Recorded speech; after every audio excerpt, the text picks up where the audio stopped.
Breaking news from WRAL. Coverage you can count on.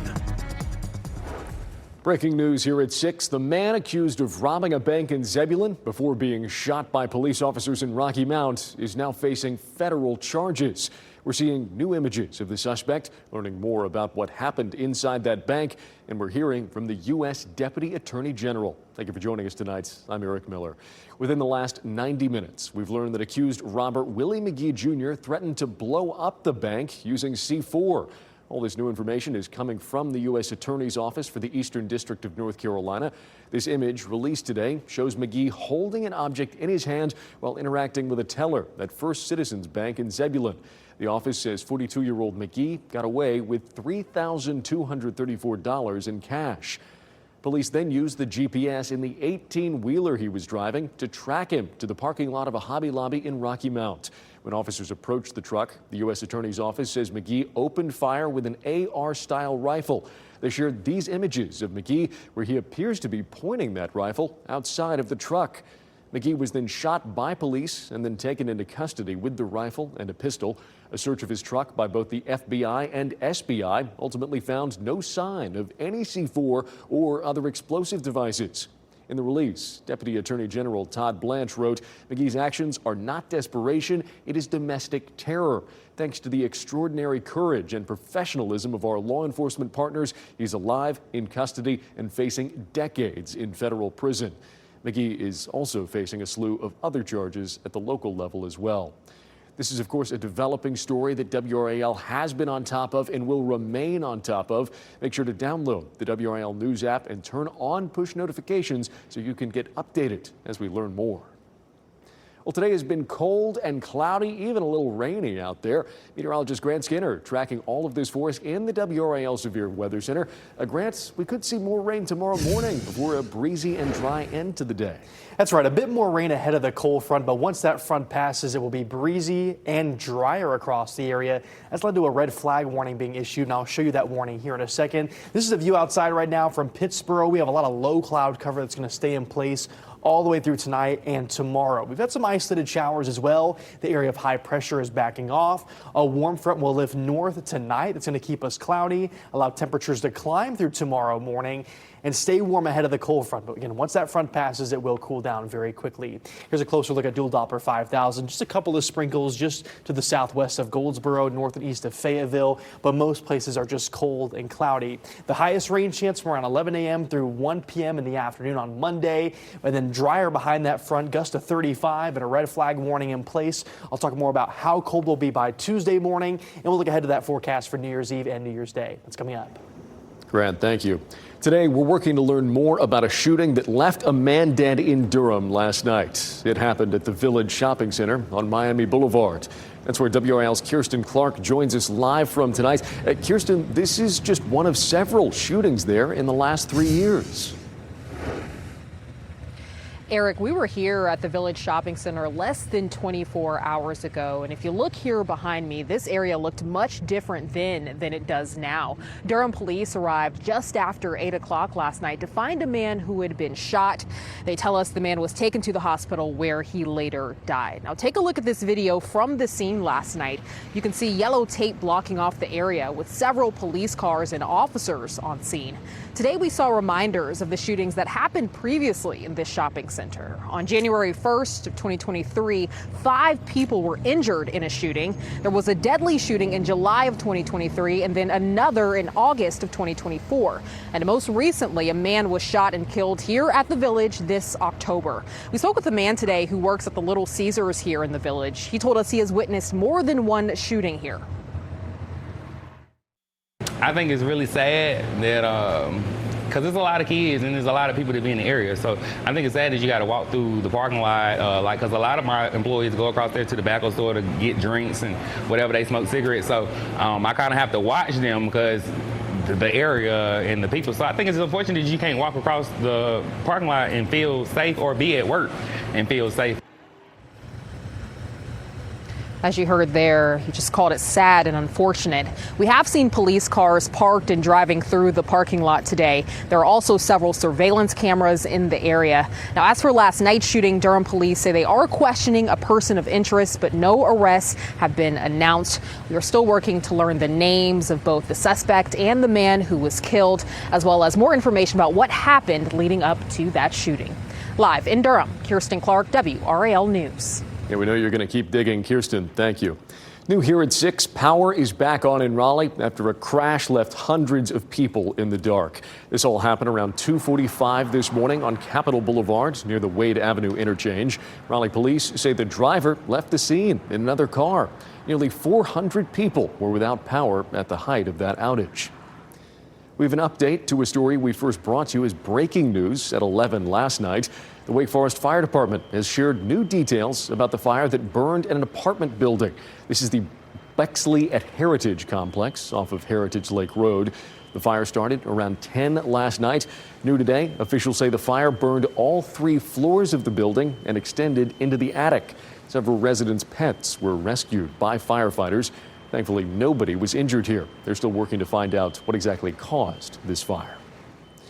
The 2 men charged with attempted murder after a shooting at a Wilson Walmart on Christmas Eve will be in court tomorrow. 19-year-old Ashton Pittman and 30-year-old Jordan Battle are both being held without bond. They're accused of firing shots inside the store's barber shop after a fight broke out. Police say 3 people were involved. Bystanders got involved to help disarm one of them. No one was injured. One person is dead and another critically injured after 2 helicopters collided and crashed in New Jersey this morning. Just an awful scene left behind there. This happened just before 11:30 near the Hamilton Municipal Airport. Only the pilots were on board each aircraft. Their identities have not been released at this time. The NTSB is currently leading an investigation into this crash. President Donald Trump and Ukrainian President Volodymyr Zelensky met at Mar-a-Lago today in an effort to end the nearly 4-year-long Russia-Ukraine war. Reed Bannon shares what came out of today's talks. We're in final stages of talking, and we're going to see. President Donald Trump meeting with Ukrainian President Volodymyr Zelensky in Florida for high-stakes peace talks to develop a plan to end Russia's war in Ukraine. It'll either end or it's going to go on for a long time, and millions of additional people are going to be killed. The goal of the meeting is to close gaps in the original 28-point peace plan Trump first proposed last month, and which Ukraine has since revised to 20 points. Any potential deal would need buy-in from Russian President Vladimir Putin, who spoke with Trump by phone ahead of Zelensky's visit. Trump described the call as, quote, very productive. Trump's meeting with Zelensky came on the heels of a massive, deadly weekend attack on Ukraine by Russia. Moscow launching the year's longest sustained assault on the capital city, Kyiv, killing at least 2 people and leaving many without residential heating amid freezing temperatures. Zelensky said the latest Russian attacks, quote, really showed Putin doesn't want peace. Trump and Zelensky plan to speak by phone with European leaders following their Sunday meeting. And in addition to the call with Putin before the meeting, Trump planned to speak with the Russian leader again after the talks. I'm also calling President Putin back after the meeting. Reed Binion, WRAL News. More than 30 million people are under winter weather alerts across the Midwest and Northeast on one of the busiest travel days of the year. At least 2 million people are under blizzard warnings in the Midwest, where winds could gust up to 60 miles an hour. People in New England are expected to see rain and freezing rain tonight into tomorrow. We're tracking the travel impacts from all of that winter weather. WRAL's Elizabeth Holmes is in the Live Center for us tonight. Elizabeth, how are things looking at RDU? Well, Eric, as the day has gone on, it has only gotten worse. We've seen the delays and the cancellations just stack up as the days have gone on. So right now, FlightAware is saying that there are more than 100 delays right now at RDU, tracking 122, 12 cancellations. If you take a wider view, though, about what's going on across the United States, more than 7,700 delays and more than 600 cancellations across the United States. You mentioned the Midwest being impacted. Minneapolis, St. Paul is one of the most impacted airports right now, feeling the brunt of this. Eric? Oof, Elizabeth, thank you. A new home. We get a first look inside the bookstore with a mission to empower through literature. Plus, the season's not over. What do it take for the Carolina Panthers to make the playoffs after today's loss? Now here's Chris Lovingood with a look at what we're working on for tomorrow morning.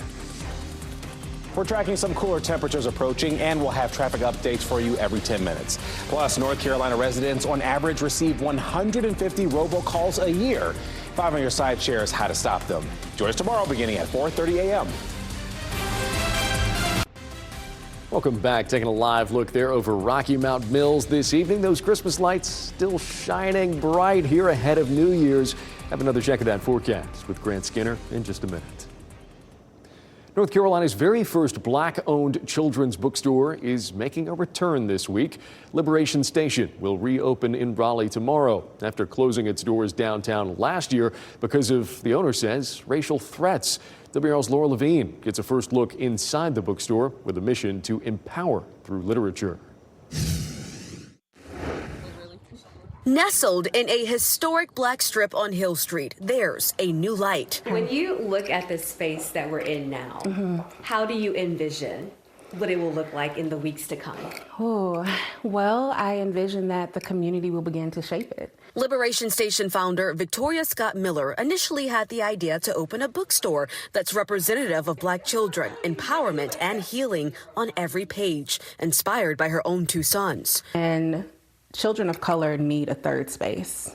And this is their love letter. This is me saying, hey, I am a black mother raising 2 beautiful black boys, and their spaces are getting gradually smaller. Now her story has touched people across the nation after feeling ousted by hate at the first location.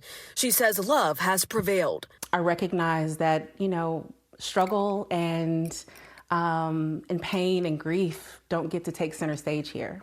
Joy does. And that joy is reflective here. People from across the country have donated more than $70,000, allowing the store to reopen sooner, now sitting right across from St. Aug. And so these are opportunities to be anchored by businesses that are doing the same work, that not only care about revolutionary practices, but also culturally affirming spaces, which is what we have here. And she says this is more than just a bookstore. It's a communal space that will have programs, events, resources, and even a pantry stocked with necessities for teens and mothers. Liberation Station, she says, is a love letter to the community. Shelves stocked with a genre that not only portrays black children in a different light, but opens the door to even brighter futures. And so this is just a reflection of that light. This is a reflection of our fullness. This is really what our humanity looks like. It's living color, and we get to dream in color. Laura Levine, WRAL News in Raleigh. And the grand reopening date is intentional. It's on the 4th date of Kwanzaa, emphasizing cooperative economics and supporting black businesses. We've got more details on WRAL.com. Well, Grant, for folks who are not fans of the weather out there today, and that's me included, we do have some changes on the way for the week ahead. Yeah, very, very briefly we'll see a change. Warmer for the early part of the day tomorrow, but we're going to get cold pretty quickly, and it will stay cold throughout the rest of the week. So into the new year, we'll have some chilly temperatures. Our next weather maker, I mentioned this yesterday, it's this cold front that passes through. It likely passes tomorrow with some isolated showers possible ahead of that front. Already seen a couple of brief showers this evening. Once that front passes, we have that cold air that moves in late in the day through Tuesday, and it will be here to stay. So hour by hour through the rest of this evening, it's going to look a little bit weird. Usually during the overnight hours, we see those cooling temperatures, but a warm front lifts north this evening, so temperatures actually climb. We'll stay cloudy with a couple of brief showers possible. Temperatures in the mid to upper 50s by tomorrow morning. Some spots starting today close to 60 degrees, and will continue to warm up during the first half of the day before that front passes. As I mentioned, some brief showers will be possible. This is Futurecast starting at 7 o'clock. We'll keep that scatter cloud cover through the rest of this evening. A couple of brief sprinkles here and there. But the best chance for rain is likely closer to around mid-morning through around the early afternoon. So 6 a.m. still pretty quiet, scatter cloud cover. Then by 10 a.m. you see some brief showers pop up. Then around lunchtime through 1 o'clock, it's when we have that best chance for some isolated showers right ahead of the front. And then that front will quickly move through. The clouds will move out with the front, and the chilly air quickly works its way in. It will be quite breezy behind that cold front. Check out these wind gusts, not only across the state, but areas to the north towards the mountains, Roanoke, up to around 40 40 to 50 mile per hour wind gusts. Boone could see gusts over 60 miles per hour. Down towards Clemson, 40 plus miles per hour. In the Triangle, areas towards the Sandhills, around 30 to 40 mile per hour wind gusts. And on top of that, we'll have really dry air in place behind this front. So the National Weather Service has issued a red flag warning. This includes mainly western portions of the area, including the Triangle and areas back towards the Triad as well. Winds 20 to 25 miles per hour. Could see some gusts up to 35. Relative humidity as low as 20%. Outdoor burning is strongly discouraged when we have these very dry and windy conditions. So refrain from burning tomorrow, especially during the back half of the day.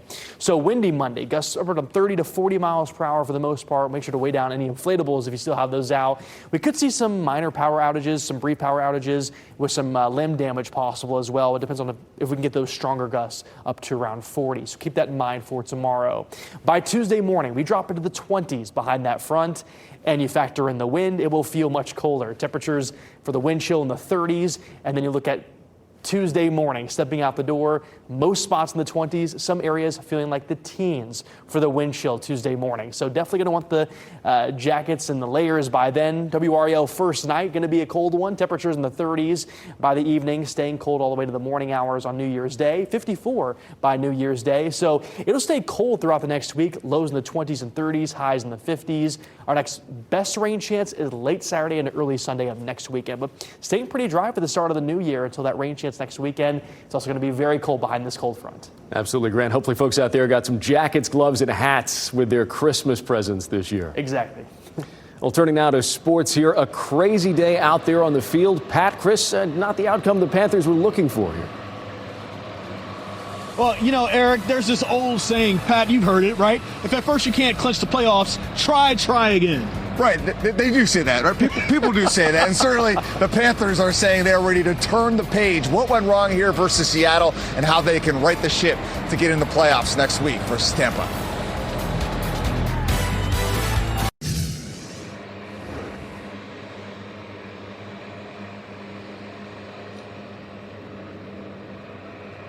Welcome to Sports. I'm Chris Lee alongside Pat Walter. We're live at Bank of America Stadium. And the Panthers, grand opportunity, the situation heading into today. If you win, if the Dolphins can get a win, you're in the playoffs. Things didn't play out quite right here at Bank of America Stadium. A missed opportunity here for the Carolina Panthers. And Dave Canales didn't even want that Miami Buccaneers score up on the scoreboard. Didn't want to have it as a distraction, but it could have been a motivation, Chris, because name an offensive stat in this one, Carolina struggled. Well, let's see what happened. Let's go straight to the highlights, ladies and gentlemen, and talk about it. Dave Canales feeling like he was back in Seattle with this weather that's out here today. Spent over a decade with the Seahawks, 14 total years with Pete Carroll. First half, Panthers giving former quarterback Sam Darnold a warm welcome as well. Trevon Merrick with a big-time sack on Darnold. 3 total sacks for the Panthers in this game. Then we go to the second quarter. Darnold fumbles the snap, then gets strip sacked by Nick Scorton. The full Sam Darnold experience back at Bank of America Stadium. The Panthers would settle for a field goal, 3-3 at the half. Third quarter, Panthers catch the turnover bug. Chuba Hubbard fumbles deep in Panthers territory. His first fumble of the season, DeMarcus Lawrence recovers, but Lawrence was ruled down. Seahawks didn't waste much time. Zach Charbonnet with 110 yards on the ground scores from in close, 10-3 for the Seahawks. And Chris, the Panthers just unable to get anything going downfield in this one. On their next possession, Bryce Young dropping back, trying to get something down the field, and he's picked by Julian Love, trying to target Tetarola McMillan there. McMillan playing through an illness, and the offense just never looked right. Darnold would capitalize quickly on the play-action fake to tight end A.J. Barner. Game felt over at that point at 17-3, but in the fourth quarter, Young was able to give Carolina a little bit of life. Scramble cut the lead to 7, but Seattle just able to close the door on a second Charbonnet touchdown. 54 yards passing for Bryce Young in this one. That's not going to cut it. They fall 27-10. They did a great job having discipline, staying deep on a lot of our concepts. I think what you saw is a lot of balls go to the checkdowns in different ways. They rallied up and tackled us really well. We didn't end up getting a lot of yards out of some of those checkdowns, but you know, when they play it right and the defense plays from depth and they stay on top in discipline, you know, it wasn't for a lack of trying. We called some, you know, passes try to go down the field, and they did a great job of making the ball get to the check down and rallied up and made some tackles.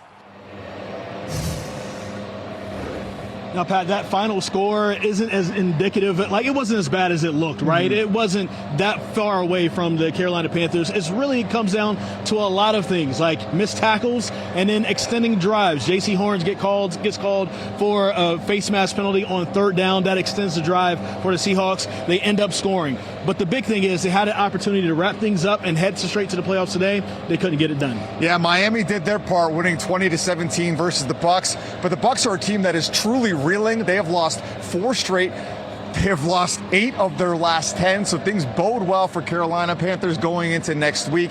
Everybody telling us in the locker room they wanted to flush this one, turn the page, name a cliche. They were throwing it out there. They are ready and confident they could get things done in Tampa and earn that playoff spot first since 2017. Eric, we'll send it back to you. Yeah, Pat, we're just going to have to wait and see. Thank you guys so much, and thank you for joining us. Have a great evening, everybody.